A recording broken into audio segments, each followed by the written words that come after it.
Welcome to the Spill Milk Podcast. This is Kendra. How I missed you guys. I should do like Mr. Hanging with Mr. Cooper. Hey, yo, where's my theme music?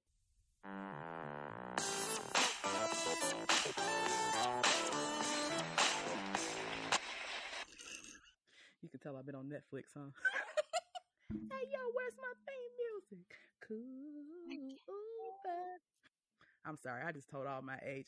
Today's episode is with one of my favorite people in the world. Let me tell you, okay? When I tell you she's one of my favorite people, she's like those friends that, you got that friend you can like call and then you don't call for another like 2 months. But then when you call again, you pick right back up like nothing, like y'all didn't miss one beat. In my book, that is all that counts. Today's episode, it's called To Breastfeed or Not to Breastfeed? That is the question. Of course, most people think as a lactation consultant, I'm automatically going to sell people on breastfeeding. That's actually not my job, okay? My job is to support you on your journey, whether that looks like breastfeeding, whether that looks like chest feeding, whether that looks like formula in breastfeeding, whether that looks like I just want to try it and see how it ends up. My job is to support you, give you the information, give you the facts, encourage you. And when I see that you're ready to pull back, my job is to make that okay with your soul. My job is to support you in your journey.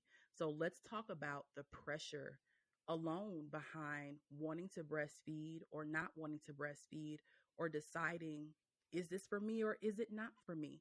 You would be surprised how many mothers that I help in the hospital and in private practice that feel so inadequate and how they take that inadequacy right into being a mother. Today's episode is how are we going to address that? My friend, Miss Tichina, that comes to you all the way from Chicago. All right, come on, people, give her some air claps, y'all. I cannot. Hi, y'all. I am Tichina Burnett. I am a wife, mother of two, and licensed clinical therapist. I've been a therapist for 6 years. Right now, I work in private practice. That is, my expertise includes individuals who are experiencing like depression, anxiety, difficulties in like romantic partnerships and relationships, and some grief. Grief really is my specialty, as well as just like stuff in your day-to-day life.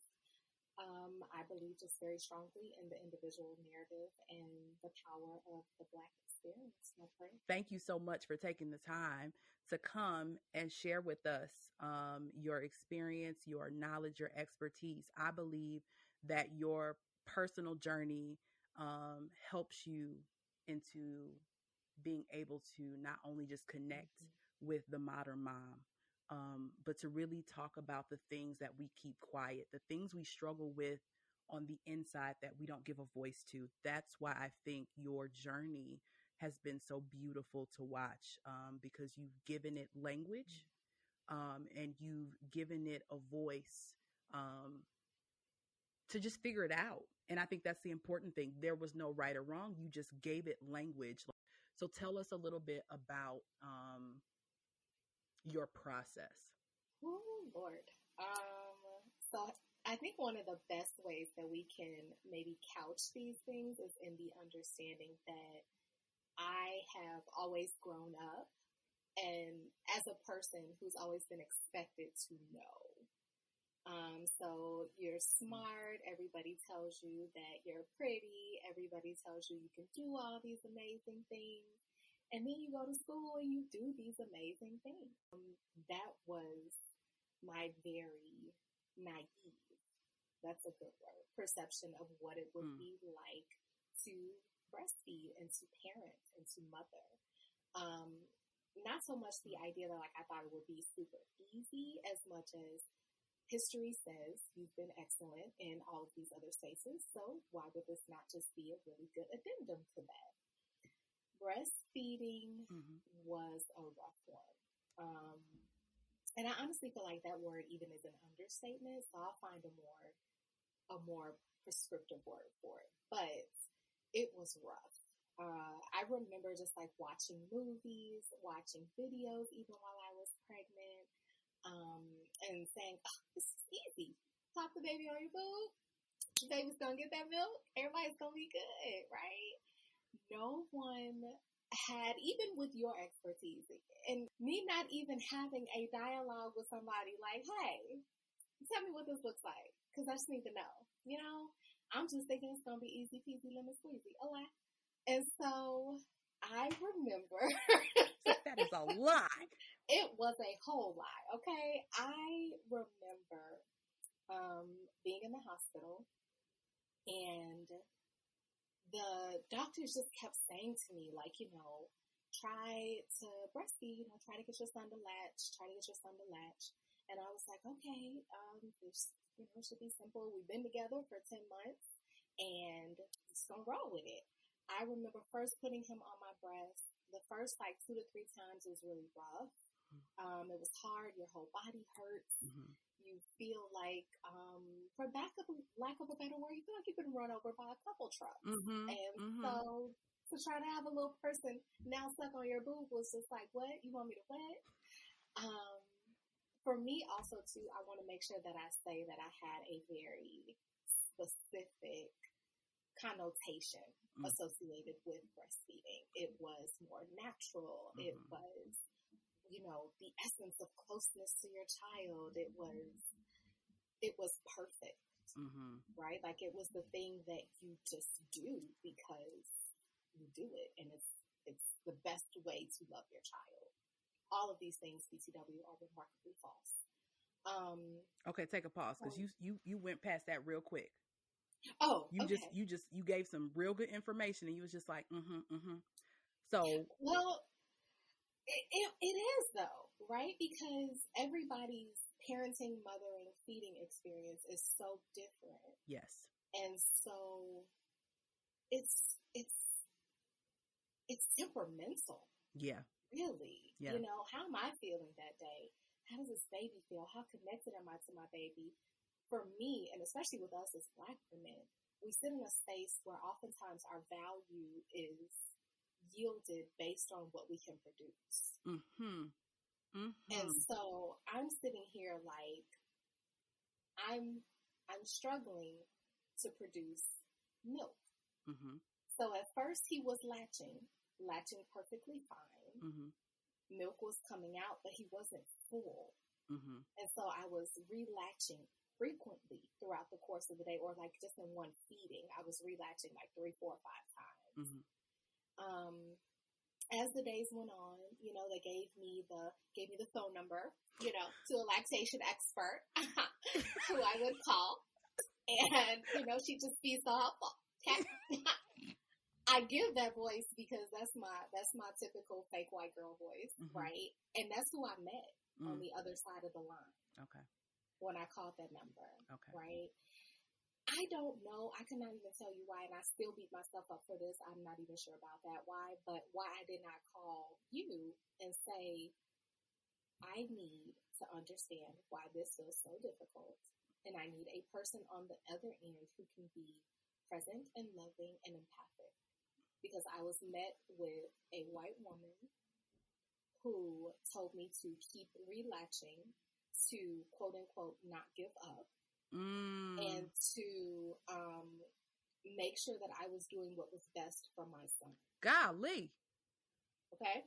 And mind you, I am falling the blank, blank, blank apart.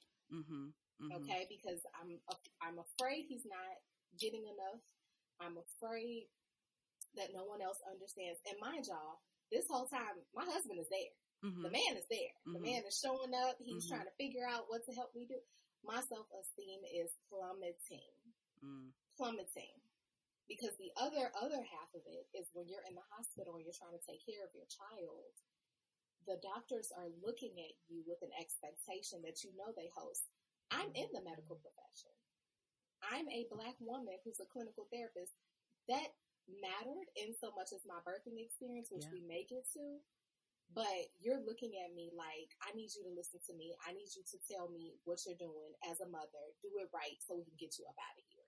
Yes. Not, are you dying on this bed while you're trying to take care of this little person? So let's take a pause. Okay, because I want you guys, because you know I love you, and I'm like, hey, time out. I want you to digest this. Okay. Here's the first thing that I heard. The fact that we associate we're supposed to have it all together because we're used to, as women of color, achieving goals. Period. You give me a goal, I'm gonna make it happen any means necessary. We're gonna make sure it gets done. And then we start putting these feelings toward, if I don't get it done, it means that I haven't provided, I haven't loved. Because sometimes we put so much on the natural way of birthing that if we don't do it the way that we imagined in our head, then we failed already. It's automatically like, I failed as a mom. Oh my goodness, I'm not taking care of my baby. My baby keeps crying. That means I don't have enough milk. Oh my goodness, I'm not feeding my baby. I'm starving him. I'm failing. Like it all just Woo! on top of I just know. being all automatically having all of these postpartum hormones that are swimming, that people tell you once you had a baby, those hormones are gone. I'm here to tell you today, no, they are not. My youngest is 9, and I still tell my husband, listen, I still got some postpartum stuff. Okay. I know he's about 10. I mean, I know he's 30, but what I'm saying is, I know the man is 50, but I still got some postpartum. These things are real, and they're conversation that we have with ourselves, but we never verbalize it. Let me tell you what it looks like, Tichina, on my end in the hospital. I will come in.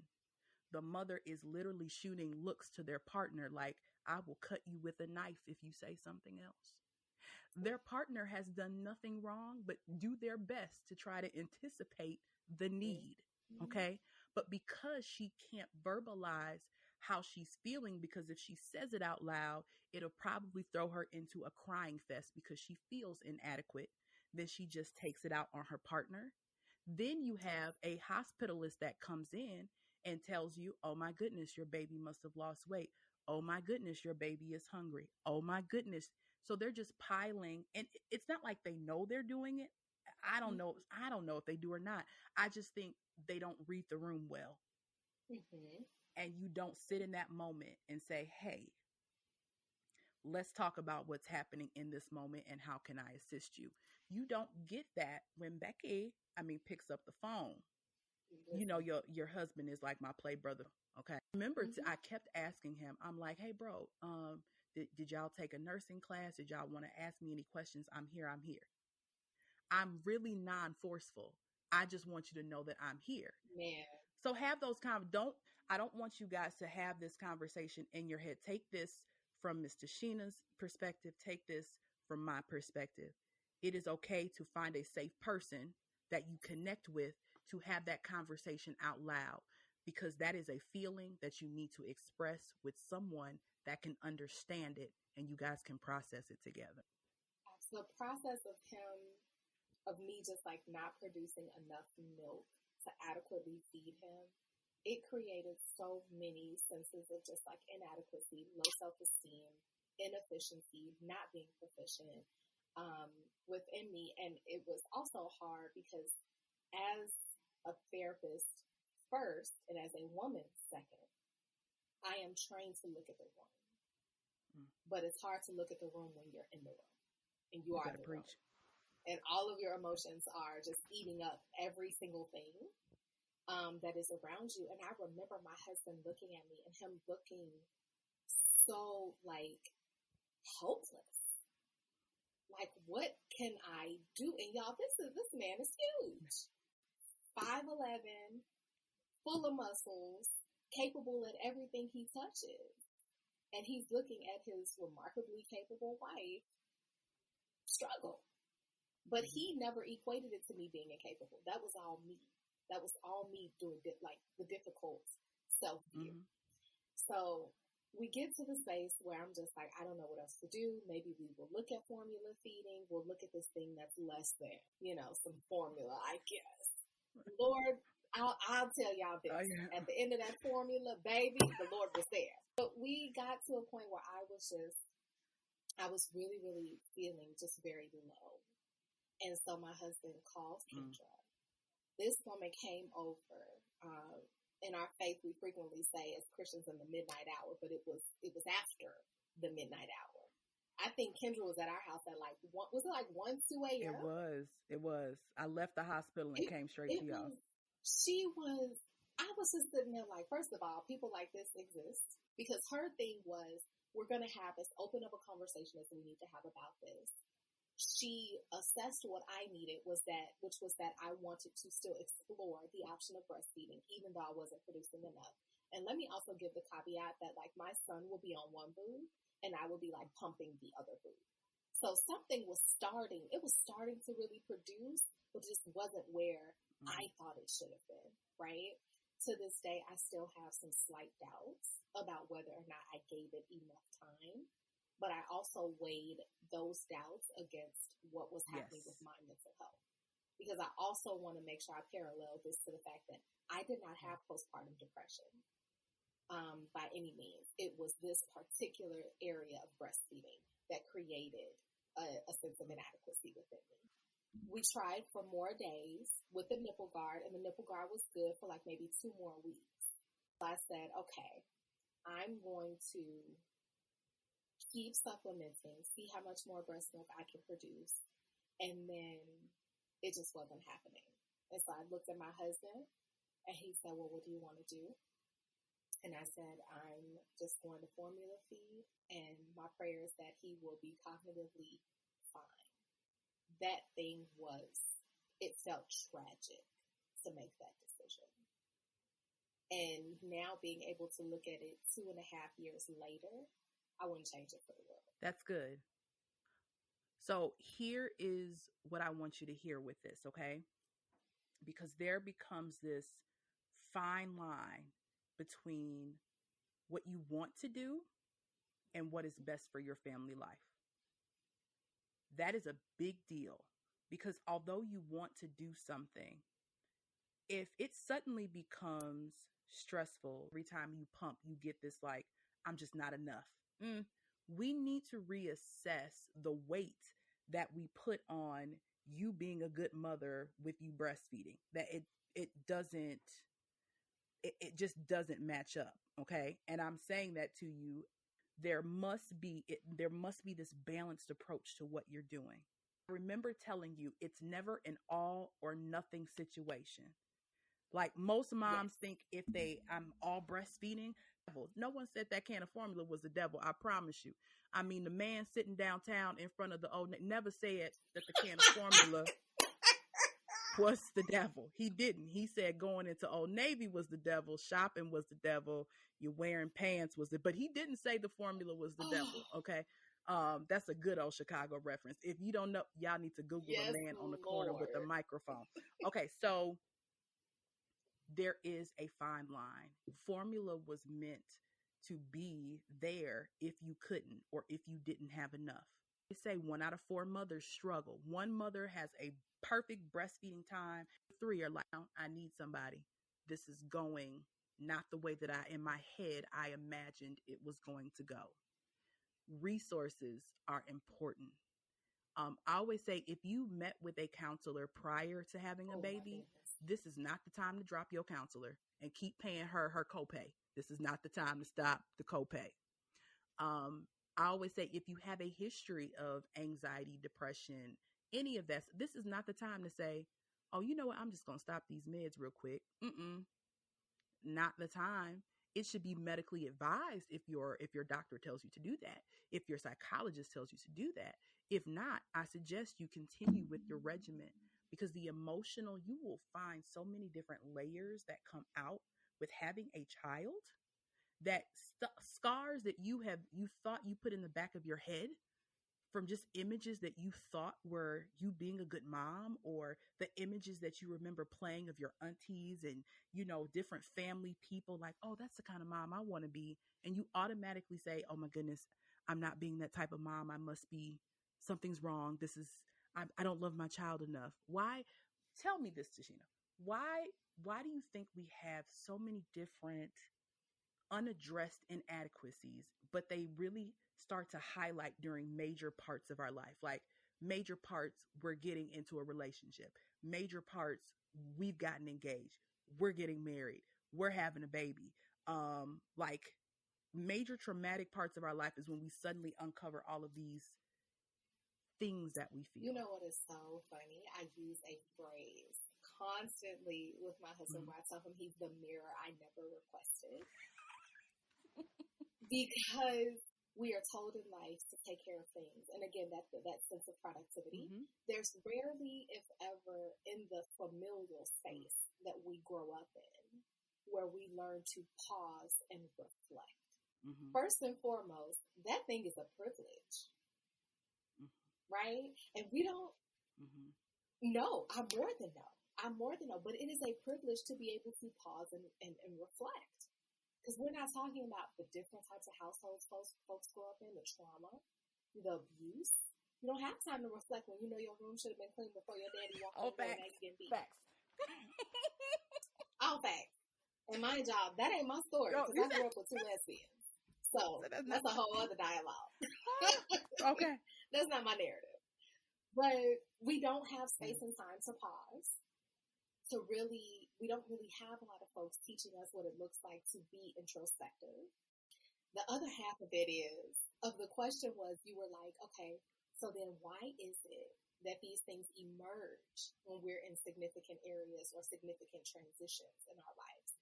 Because we're shifting. It's equivalent to, your grandmother making biscuits or making some kind of bread and you got to put it in the sifter. And stuff got to come out slowly. It comes out unclumped on the bottom. So it's smaller pieces. When you have a partner look at you or ask you questions or try to figure out why after an argument you think you're not supposed to talk for a week, where did y'all get that stuff from? You have to be throwing darts at me like that, though. It'd be like I didn't mean to throw no hours. darts. I didn't know. That's what I'm wrong with that one with. I had no idea. But your partner is the person who makes you sometimes pause and say, well, what is this? Or even your friends. This isn't just for people who are in relationships. Yeah. We realize that some things are broken when we're confronted with things that we've either never seen before, things that we've seen but never seen in that lens. Okay. Or also things that make us question beliefs that we've had about ourselves our whole life. Right? Because I always believed that I was really, really great at sharing. And then I got married. And my husband would take a fry. I'm the kind of person, it's not about giving you the fry. Did you want me to get you some of your own? But this is my plate, though. But for him, okay? Because for him, it was you sharing your French fries with me means that you are an extension of me. And I just saw us as 2 separate people who got married. So that's a whole other. Being deep.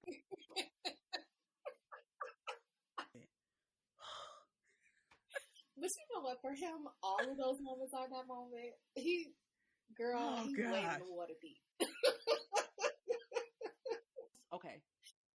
It's coming to terms with things in your life that you may not have seen up close. The you thought you were is not the reality of you. That's big. Or it's not all. Right? So like your idea of something can sometimes be very singular, very tunnel vision.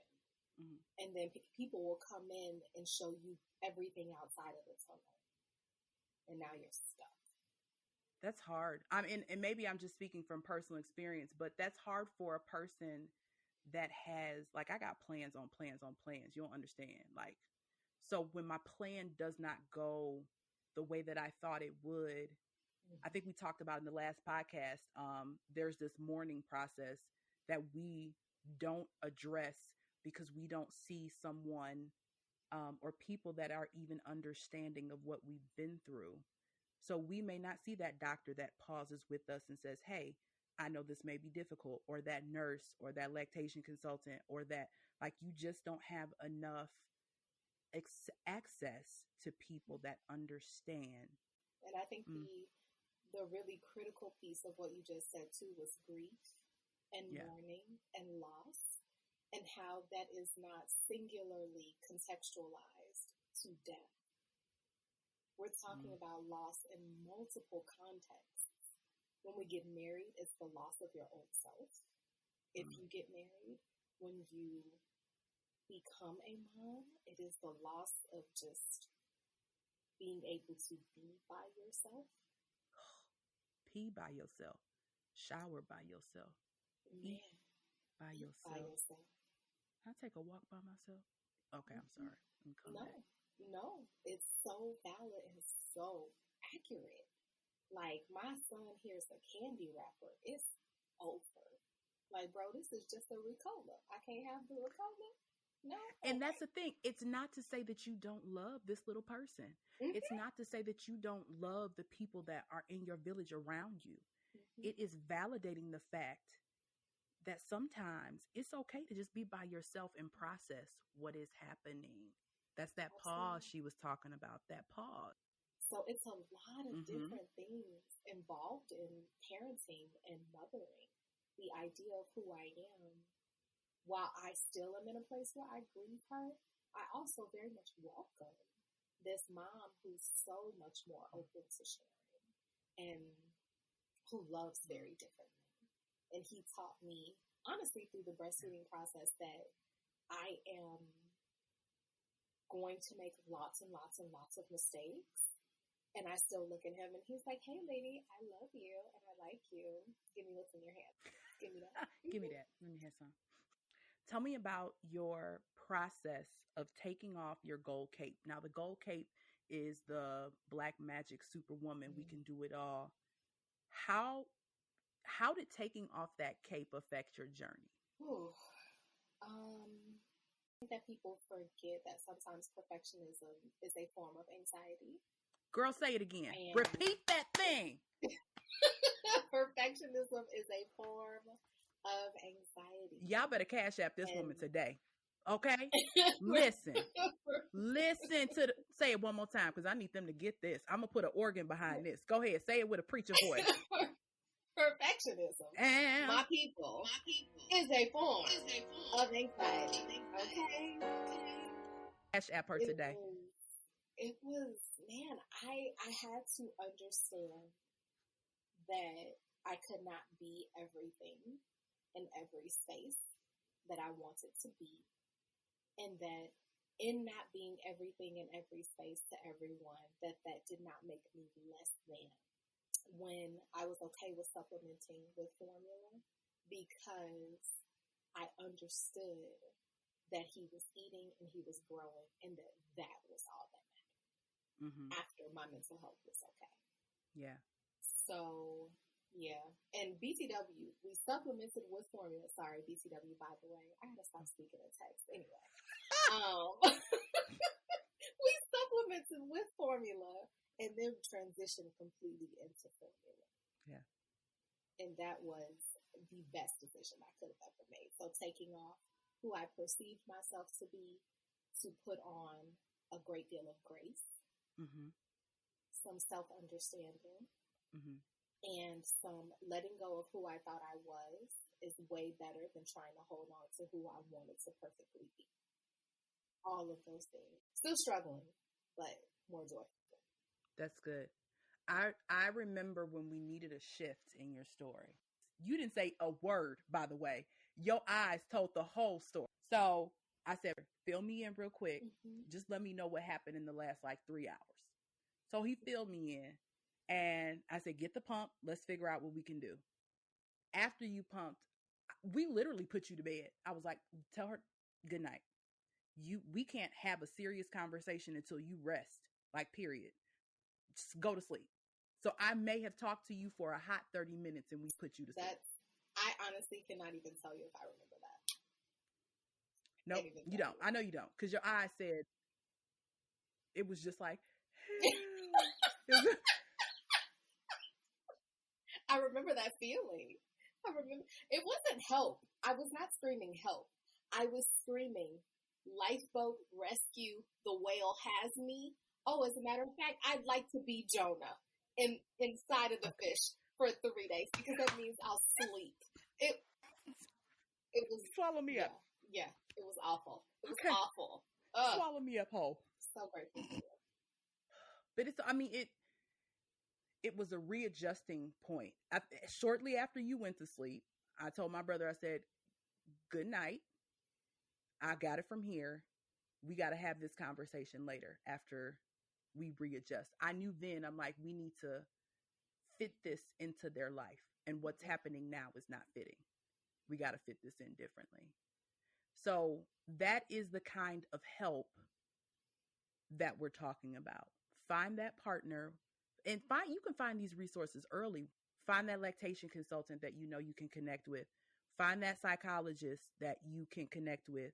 And there's even things like postpartum counseling. Find it. Find the resources early, like you find those cute outfits. Find your resources so that if something happens, you already got them in the Rolodex. Any closing last thoughts, resources, what? So my company is the Mending Corner LLC. You can reach me through just my email. We'll start there at tichinaburnett@gmail.com, and we can find therapy resources. I may be able to see you. Someone at our practice may be able to see you. If you just want to find somebody in general, therapyforblackgirls.com is amazing. There are not just Black female therapists on there. And let me make sure, Black cisgender identifying females on there. There are also men. You can also do Open Path Collective, which I love. It is for folks who are really struggling to afford therapy. So you may find somebody on there that can see you for the free $99. They'll see you for like $30 a session or $60 a session. You can just go to Psychology Today. Like, there are so many resources. And Therapy for Black Girls also has a podcast too, and an IG account. Wonderful. Okay, tell us, for those that may have, spelling issues, spell out your email address. Oh, my bad. T as in Tom, I, C as in cat, H as in Henry, I as in igloo, N as in never, A as in apple, Burnett, B as in boy, U, R, N as in never, E as in elephant, T as in Tom, T as in Tom, @gmail.com. This is great. Thank you so much. Wait, this is for kicks and giggles. This is not even going to make it in. Maybe the edits. I need you to spell that out with African American Afrocentric names only. Can you do it? Can you do it? I can do it. I can do it. Let me see. Tasia, Iria, Candy. Let me see. Heather. I've met a Black Heather. Oh, okay. Iria again. Natanya. Okay. Asia. Buwana. That's my good friend's name. Mouth open. What's the U one? Urshia. I've known an Urshia. Renee. Okay. Natanya. Isha, which was just an ESHA. Tamara. And then Tichina. Come through here. gmail.com. I'm going to let you keep your Black card today, Tichina. I'm going to let you keep it today. Okay? I thank you. I thank you. Thank you so much for tuning again for this episode, To Breastfeed or Not to Breastfeed. That is the question. At the end of the day, we need you to create synergy in your home, synergy with what's good for your body and your soul. There is no perfect answer. All you need is the right resources and support to get you where you need to go. And that is the moral of the story today. We love you. We care for you. And as always, we'll see you on the next Spilled Milk podcast.